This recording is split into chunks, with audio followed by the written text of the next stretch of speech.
नमस्कार दोस्तों, फिर से स्वागत है आपका मेरे YouTube चैनल पे जो बेस्ड है इन्फॉर्मेशन पे। जैसा कि आपने मेरी पिछली वीडियो में देखा होगा कि कैसे मैंने आपको ये बताया कि आरबीआई के गवर्नर ने सरकार को साफ-साफ ये कह दिया है कि क्रिप्टो करेंसी पे बैन जो है ज़रूरी है। इससे पहले भी उन्होंने क्रिप्टो करेंसी पे बैन जो है लगा दिया था, परंतु सुप्रीम कोर्ट ने उस बैन को जो है हटा दिया था। इसी को देखते हुए केंद्र सरकार भारत में डिजिटल एसेट बिल जो है लाने जा रही है, जो क्रिप्टो करेंसी को लेके है। बहुत से लोगों के मन में ये है कि ये बिल जो है क्रिप्टो करेंसी पर बैन लगाने को लेकर लाया जा रहा है। मैं आपको बता दूं, भारतीय सरकार जो है क्रिप्टो करेंसी पर किसी भी तरह का 100% जो है बैन नहीं लगाएगी और ना ही वो लगा सकती है। इसके पीछे कारण ये है कि पिछला ऑर्डर जो सुप्रीम कोर्ट ने ये कहा था कि क्रिप्टो करेंसी पे बैन जो है लगाया गया आरबीआई की तरफ से मान्य नहीं होगा, और उन्होंने उसी टाइम पे सुप्रीम कोर्ट ने केंद्र सरकार को ये निर्देश दिया था कि आप इसको लेके एक रेगुलेशन बिल या नियम जो है बनाएं। तो ये बिल जो है एक प्रकार का नियम है जो लेके आया जा रहा है कि कैसे क्रिप्टो करेंसी को नियमित किया जाएगा, कैसे उसे कानून के दायरे में लाया जाएगा। जी हाँ, आपके क्रिप्टो करेंसी पे जो भी ट्रेड होता है या कुछ भी अब होल्डिंग, कुछ भी व्हाटएवर जो भी आप करते हैं ट्रांजैक्शन, उस पे सरकार जो है टैक्स लगाएगी या उसको जीएसटी के दायरे पे लेके आएगी। वो दायरा किस तरह का होगा, उस पर कितना टैक्स लगेगा, जीएसटी जो है कैसे कैसे लगाया जाएगा, इसी को लेके ये बिल जो है तैयार किया जा रहा है ताकि आपके सामने किसी भी तरह की कोई दिक्कत ना आए यदि आप क्रिप्टो करेंसी को लेके कोई भी ट्रेड या होल्डिंग करते हैं। तो यहाँ पे ये बात भी बहुत ही ध्यान देने वाली है कि आरबीआई खुद भी एक डिजिटल करेंसी पे काम कर रहा है। जी हाँ,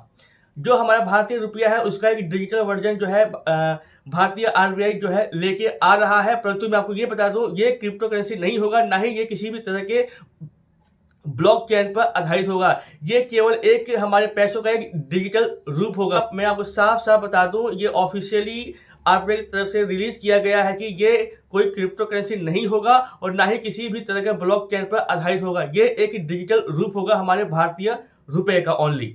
आपको मैं ये भी बता दूं, इस बिल से आप लोगों को या मुझे या किसी भी को भी जो क्रिप्टो करेंसी पे काम करते हैं या उस पर निवेश करते हैं, किसी भी तरह से घबराने की बिल्कुल भी जरूरत नहीं है। ये बिल बहुत ही जरूरी है हमारे लिए, आपके लिए या किसी के भी लिए जो इस करेंसी पे काम करते हैं, ट्रेड करते हैं या निवेश करते हैं।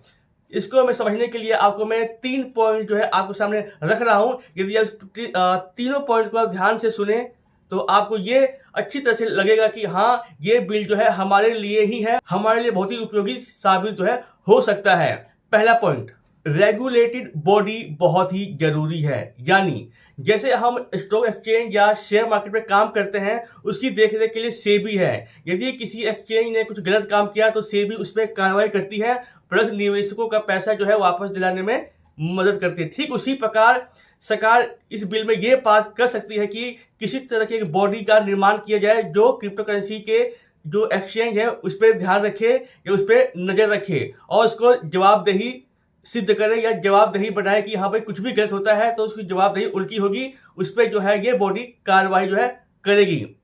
ठीक उसी प्रकार यदि किसी कहीं पर चोरी होती है तो हमारे पास पुलिस व्यवस्था है। हम किसी भी थाने में जाके माफ कीजिएगा रिपोर्ट लिखवाते हैं तो उस पर पुलिस जो है कार्रवाई करती है। परंतु आज के टाइम पे जितने भी एक्सचेंज है जहां क्रिप्टो करेंसी लिस्टेड है, यदि वो क्रिप्टो करेंसी लॉस हो जाता है या उसका मालिक भाग जाता है या उसकी वेबसाइट बंद हो जाती है, तो एक्सचेंज के पास इतनी पावर नहीं है कि वो आपका पैसा वापस दिला सके। तो इसी की चिंता है भारत सरकार को या इस बिल को पास करने वाले लोगों के पास, इसीलिए वो ये बिल जो है पास कर रहे हैं। आज के टाइम पे जितने भी एक्सचेंज है, या वजीर एक्स हो गया, कॉइन बेस हो गया या बिनांस हो गया, किसी के पास भी इतनी अथॉरिटी या इतनी पावर नहीं है कि उनके एक्सचेंज में लिस्टेड हुए क्रिप्टो करेंसी में से कोई कंपनी भाग जाती है या उसका मालिक क्रिप्टो करेंसी को बंद कर देता है तो वो निवेशकों को पैसा कैसे वापस दिलाएंगे।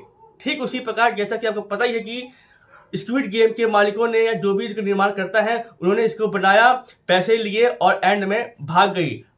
आपके पास इतनी अथॉरिटी भी नहीं है, ना ही आपको कोई नॉलेज है, ना ही आपको ये पता है कि कहाँ पे इसकी कंप्लेन की जाए, तो आपका पैसा जो है डूब गया। आपका पैसा ना डूबे, इसी को लेके ये बिल जो है पेश किया जा रहा है, जो हमारे लिए पॉजिटिव है।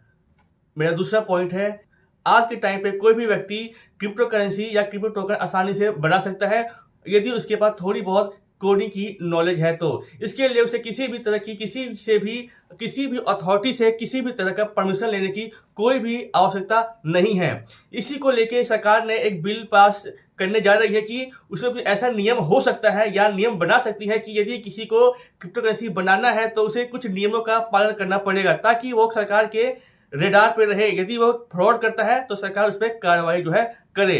जैसा कि आपको मैंने पहले ही बताया है, स्क्विड गेम के मालिक ने या जो भी इसका निर्माण करता है, इन्होंने स्क्विड गेम टोकन बनाया, मार्केट में लॉन्च किया, पैसा जमा किया और भाग गई।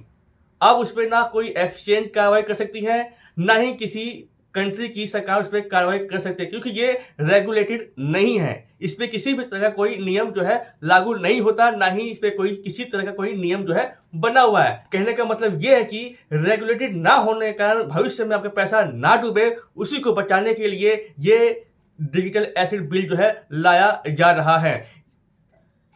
यदि आप MLM के फील्ड में काम करते हैं यानी मल्टी लेवल मार्केटिंग, तो आपने देखा होगा कि बहुत से ऐसे प्लान आ रहे हैं जो क्रिप्टो करेंसी को लेके हैं। यानी कि वो ऐसे प्लान जो है लेके आते हैं जिसमें ट्रॉन या अन्य किसी तरह की क्रिप्टो करेंसी को वो प्रमोट करते हैं और आपको नेटवर्किंग के माध्यम से क्रिप्टो कमाने का लालच देते हैं। और साथ में ये भी कहते हैं कि कंपनी का खुद का भी जो है टोकन जो है जल्द ही लॉन्च होने वाला है या लॉन्च भी कर देते हैं, परंतु हकीकत में वो क्रिप्टो करेंसियां नकली होती हैं, क्योंकि इथेरियम नेटवर्क पे कोई भी क्रिप्टो करेंसी जो है निर्माण कर सकता है।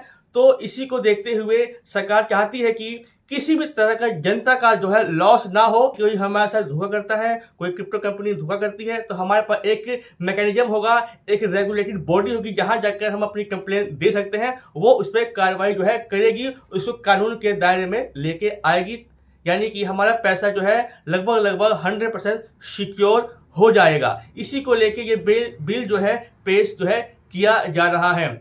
यहाँ मैंने जितनी भी बातें 3 या 4 पॉइंट जो मैंने बताया वो मेरा एक अनुमान है, मे बी उसमें थोड़ा फेरबदल होना संभावित है, क्योंकि ये मैंने जितने भी स्टडी की है, जो भी बिल का ड्राफ्ट है या जो भी खबरें आ रही हैं उसके बेस पे मैंने कुछ मेन पॉइंट जो है चुन के आपके सामने मैंने पेश किया है। यदि आपको इसके बारे में कुछ और भी ज़्यादा नॉलेज है तो कृपया करके आप मुझे कमेंट में या मेरे साथ इंस्टाग्राम में जुड़ के आप मुझे बता सकते हैं। मैं उसको भी अपने वीडियो के माध्यम से लोगों को बताने की कोशिश जो है करूँगा। इसी प्रकार की वीडियो के लिए आप मेरे इस चैनल को सब्सक्राइब कर सकते हैं, जो कि बिल्कुल फ्री है। और साथ में आपसे रिक्वेस्ट है कि अगर यदि आपको वीडियो अच्छी लगती है तो कृपया करके लाइक जरूर करें, और यदि आपको वीडियो अच्छी नहीं लगती है तो कृपया करके कमेंट में बताएं कि क्या कमी है जिसे मैं दूर कर सकूं। तो हम ये कह सकते हैं कि भारत में क्रिप्टो करेंसी का फ्यूचर जो है काफ़ी ब्राइट है आने वाले टाइम पे, यदि उसको ठीक तरीके से चलाया गया तो। धन्यवाद।